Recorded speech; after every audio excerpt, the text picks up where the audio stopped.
चलिए दोस्तों, आज की इस वीडियो में हम लोग पुष्प मतलब फूल के बारे में जानेंगे। फूल का मतलब फूल क्या होता है, फूल कितने प्रकार का होता है, सारी बातें मतलब फूल के बारे में हम लोग विस्तार से जानेंगे। देखो फूल क्या होता है, तो पौधे का एक जनन अंग होता है। क्या होता है जनन अंग? जहाँ से वो संतान की उत्पत्ति करता है वही फूल होता है उसका, ठीक है ना। तो पौधे का जनन अंग कौन होता है? पुष्प होता है। और पुष्प का काम होता है कि फल की सुरक्षा करना। फूल का जो काम होता है वो क्या होता है? फल की सुरक्षा करता है। मैं अभी आपको सब बता रहा हूँ, ठीक है ना। अब देखो पुष्प के मतलब फूल के कितने भाग होते हैं, तो फूल के लगभग 4 भाग होते हैं। 4 भाग कौन सा होंगे? पहला होता है बाह्य दलपुंज, जिसको हम लोग क्लैक्सी कहते हैं। क्या कहते हैं? कैलिक्स कहते हैं। और दूसरा दलपुंज, जिसको कोरला कहते हैं। तीसरा होता है पुमंग, जिसको हम लोग एंथ्रोसियम कहते हैं, ठीक है ना, एंड्रोसियम। और चौथा होता है जैनांग। क्या होता है? जयांग, जिसको हम लोग बोलते हैं गाइनोसियम कहते हैं। ये 4 क्या होते हैं? फूल के भाग होते हैं। मतलब फूल पौधे में जो जनन अंग होता है वो फूल होता है। जनन करने का काम फूल ही करता है। फूल का मेन काम होता है जो फल होगा उसकी सुरक्षा करना, बीज की सुरक्षा करना, वो होता है फूल का काम। फूल के कितने भाग? 4 भाग। कौन कौन सा? क्या देख सकते हैं? बाह्य दलपुंज, पुमंग और जांग, ये 4 भाग होते हैं फूल के। अब हम लोग पिक्चर से यहाँ पर समझते हैं। ये कोई भी फूल, देखो कोई भी फूल अगर लेकर चलेंगे तो उसमें 4 ही भाग होता है। ऐसा नहीं गुलाब में, कमल में, अड़हुल में, सब फूल में अलग अलग चीज नहीं, ये सब सेम होता है, ठीक है ना। बशर्ते रंग उंग कलर ये सब चेंज होता है, लेकिन सब में सेम क्रियाएं होती है। अब देखो फूल के 4 भाग होते हैं, इतना आपको समझ में आ गई। ये फूल आपका है, ठीक है ना। अब देखो फूल क्या होता है, तो जो नीचे वाला फूल का जो भाग होता है जिस पर फूल खड़ा होता है, डंटिया, किसी लड़की को देना होता है इसे ना, डंटिया ना पकड़ के देते हैं, तो डंटिया को हम लोग व्रिंड कहते हैं, या इसको इंग्लिश में पेडीसेल कहते हैं। क्या कहते हैं? पेडीसेल। ये क्या काम करता है? फूल को सहारा देता है, टाइट रखने का काम करता है, ठीक है ना। ऐसा थोड़ा कि फूल को ऊपर से आप पकड़ के देते हैं किसी को, नहीं, आप नीचे वाला पकड़ के देकर किसी को प्रपोज करते हैं तो वो एक्सेप्ट करता है। तो ये जो लकड़िया होता है, जो नीचे से फूलवा जिस पर खड़ा होता है, उसको हम लोग बोलते हैं व्रिंड। क्या कहते हैं? व्रिंड, इंग्लिश में पेडीसेल कहते हैं। अब देखो आगे चलेंगे तो ये जो आपका फूल जिस पर बैठल रहता है, फूल ये वाला भाग, ये जो गोला वाला भाग है ना, फूल इस पर मतलब ये जो आपका है फूल इसी पर आपका बैठा होता है, तो इसको पुष्पासन कहते हैं। पुष्प जोड़ आसन, फूल जो ना वो बैठता है, आसन का मतलब बैठना होता है, तो फूल जो ना वो बैठता है, इस भाग को हम लोग बोलते हैं पुष्पासन। क्या कहते हैं? पुष्पासन। अब आगे चलते हैं। ये पुष्पासन के बाद है आपको जैसे लोटा के जैसा आपको थैली ये रचना दिखाई दे रही है, इसको हम बोलते हैं जनांग कहते हैं, ठीक है ना। वो पहले छोड़िए। अब सबसे पहली बात ये आपका वृंत हो गया।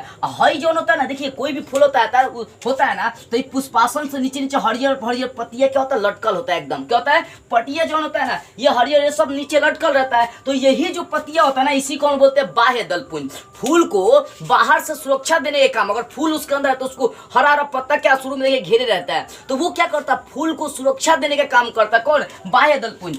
ये जो पत्तियां फूलों क्या करता है? अंदर से इसे घेर के रखता है। फिर जब फूलों विकसित होता है तो जो आपका ये पत्तियां होता है नीचे सिकुड़ जाता है, तो ये जो हरा हरा पत्तियां होता है इसको हम बोलते हैं बाह्य दलपुंज। इसका काम होता है कि फूल को सुरक्षा दे। क्या दे? फूल को सुरक्षा दे। और याद रखिए कोई भी फूल हो उसमें बाह्य दलपुंज हमेशा हरा होता है। कैसा होता है? हरा होता है। बाह्य दलपुंज हमेशा कैसा होता है? हरा होता है, ठीक है ना। तो ये वाला जो कलर होता है ये हरे रंग का होता है, इसी को हम लोग बाह्य दलपुंज बोलते हैं। मतलब ये जो होता है ना, ये फूल को क्या करता है? सुरक्षा प्रदान करता है, ठीक है ना। तो ये बाह्य दलपुंज हो गया। तो बाह्य दलपुंज का काम होता है रक्षा देना, फूल को सुरक्षा देगा, और साथ में उसका रंग कैसा होता है? हमेशा हरा होता है। बाह्य दलपुंज का रंग कैसा होता है? हरा होता है। तो ये वाला भाग क्या होगा? बाह्य दलपुंज हो गया। अब आगे बढ़ते हैं। तो जैसे ही हम लोग आगे बढ़ेंगे तो होता क्या है कि हई जो आपको इस रचना दिखाई दे रहा है, जो पत्तियां दिखाई देता है, उसी को हम लोग बोलते हैं दलपुंज।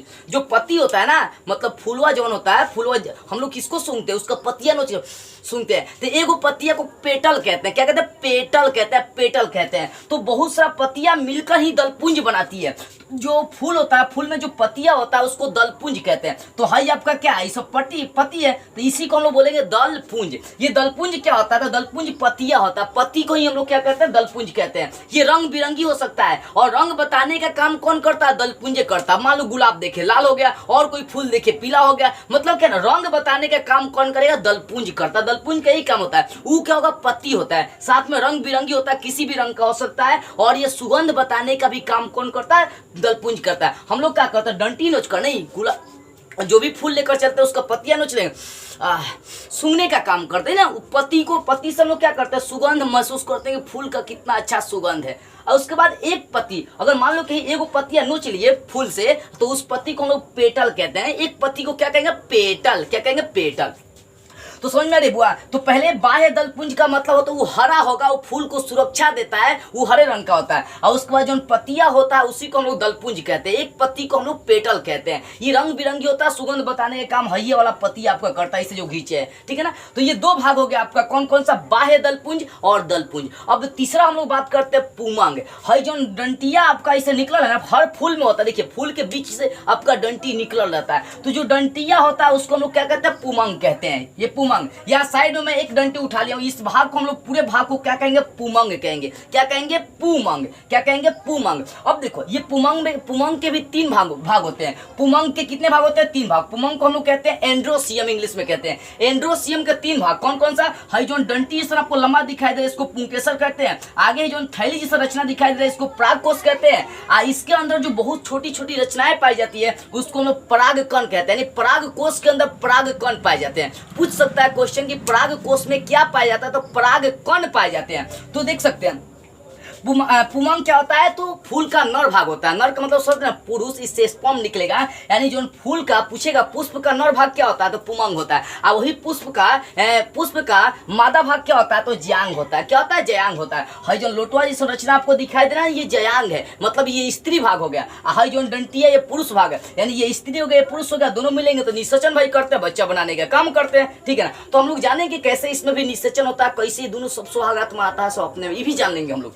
तो यहाँ पर देखिए पुमंग के कितने भाग, यानी पुमंग में क्या होता है कि जो फूल का नर भाग होता है उसको पुमंग कहते हैं। पुमंग के तीन भाग, पहला फिलामेंट, दूसरा कहते हैं एंथर, तीसरा होता है पोलन ग्रेन होता है, मतलब पुंकेसर। जो डंटी जैसा रचना होता है उसको पुंकेसर कहते हैं। परागकोश, जो आपका थैली जैसा आगे रचना होता है उसको परागकोश कहते हैं। परागकोश के अंदर जो पाया जाता है उसको परागकण कहते हैं, उसको पोलन ग्रेन कहते हैं, ठीक है ना। ये हो गया आपका किसका भाग, पुमंग का भाग हो गया, समझ में आ गई। अब हम लोग बात करते हैं किसका, चौथा भाग करते हैं जयांग। ये जयांग क्या है, तो जयांग फूल का मादा भाग है। फूल के मादा भाग को हम लोग क्या कहते हैं, जयांग कहते हैं। अब देखो जयांग के भी तीन भाग होते हैं। पहला होता है ओवरी, जिसको हम लोग अंडाशय कहते हैं। दूसरा होता है स्टाइल, तीसरा होता है स्टिग्मा होता है। मतलब अंडाशय, वर्तिका, वर्तिकाग्र होता है। ये जो बीच वाला ही भाग है ना, आपको ये अंडा के जैसे ही दिखाई दे रहा है, यही होता है जयांग। अब इसमें देखो हई जो अंडा के जैसे यहाँ पर रचना आपको दिखाई दे रही है, ये वाला भाग, इसको अंडाशय हम लोग कहते हैं। क्या कहते हैं, अंडाशय कहते हैं। उसके बाद आगे जो पटला आपको लाइन निकला इसको क्या, स्टाइल मतलब वर्तिका कहते हैं। ये जो आपको ऊपरी सबसे संरचना इसको वर्तिकाग्र कहते हैं। क्या कहते हैं, वर्तिकाग्र।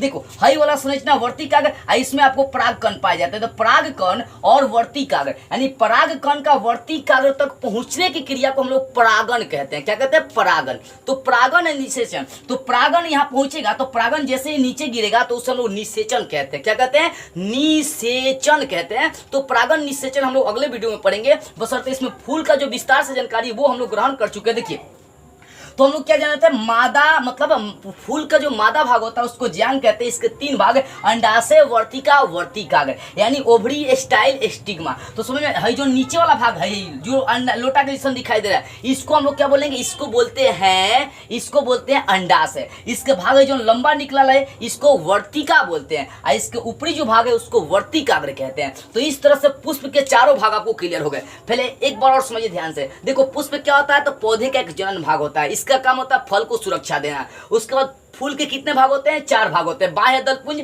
मतलब बोलते हैं कैलिक्स बोल सकते हैं, कोरला बोल सकते हैं, एंड्रोसियम बोल सकते हैं, गाइनोसियम बोल सकते हैं। यानी बाह्य दलपुंज, दलपुंज, पुमंग और जयांग आप बोल सकते हैं। चार भाग होते हैं। ये चारों भाग पिक्चर में आप समझ सकते हैं। देखो हई वाला जो ना, ये जो आपका जो ये खड़ा है ना लकड़ी है, इसको व्रिंट या पेडिसेल कहेंगे, ठीक है ना। इससे जो हरी पत्तियां होता है वो सबको हम लोग बोलते हैं बाह्य दलपुंज। हरी सब जो पत्तियां होता है उसको बोलते हैं, सिर्फ बोलते हैं दलपुंज, ठीक है ना। अब देखो यहाँ पर फूल जहाँ पर बैठल रहता है उसको हम लोग बोलते हैं पुष्पासन, मतलब पुष्प जिस पर बैठेगा उसको पुष्पासन हम लोग कहते हैं। यहाँ से जो लंबा लंबा ही निकल है ना, इसको हम बोलेंगे, इसको कहते हैं पुमंग।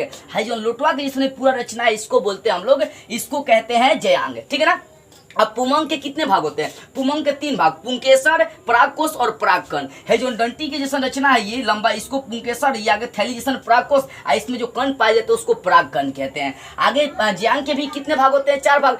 जयांग के कितने, तीन भाग होते हैं। कौन कौन सा, देखो है लोटा के जैसा रचना अंडाशय, है लंबा, वर्तिका, है आगे सबसे ऊपरी भाग इसको वर्तिकाग्र कहते हैं। अब एग्जाम में क्वेश्चन कैसे करेगा, अब एग्जाम में क्वेश्चन आपसे ये करेगा कि परागकोश में क्या पाए जाते हैं। देखो परागकोश में क्या पाए जाते हैं, परागकण पाए जाते हैं। क्या पाए जाते हैं, पराग कण पाए जाते हैं। आपसे ये भी क्वेश्चन करेगा कि फूल का मादा भाग क्या होता है, तो ज्यांग होता है। फूल का नर भाग क्या होता है, तो क्या होता है, पुमंग होता है। तो ये सब क्वेश्चन करेगा। चलिए आपको फूल का जो भाग है विस्तार से समझ में आ गई होगी। अगले वीडियो में हम लोग पढ़ेंगे क्या कि परागण क्या होता है और निषेचन क्या होता है। देखो परागण सिंपल में अगर समझाऊं तो ये आपका ये पराग कोष है, पराग कोष में परागण पाए जाते हैं। तो परागण का वर्ती काग्र तक पहुंचना, ये वाला भाग वर्ती काग्र होता है। तो परागण का वर्ती का पराग कण का वर्ती काग्र तक पहुंचना परागण कहलाता है। और जब पराग कण यहाँ पर पहुंच जाएगा तो परागकण का यहाँ पर नीचे आना, अंडाशय में आना, वो कहलाता है निषेचन। वहीं पर निषेचन होता है। तो परागण क्या होता है और फर्टिलाइजेशन निषेचन क्या होता है, ये बात हम लोग अगले वीडियो में विस्तार से जानेंगे।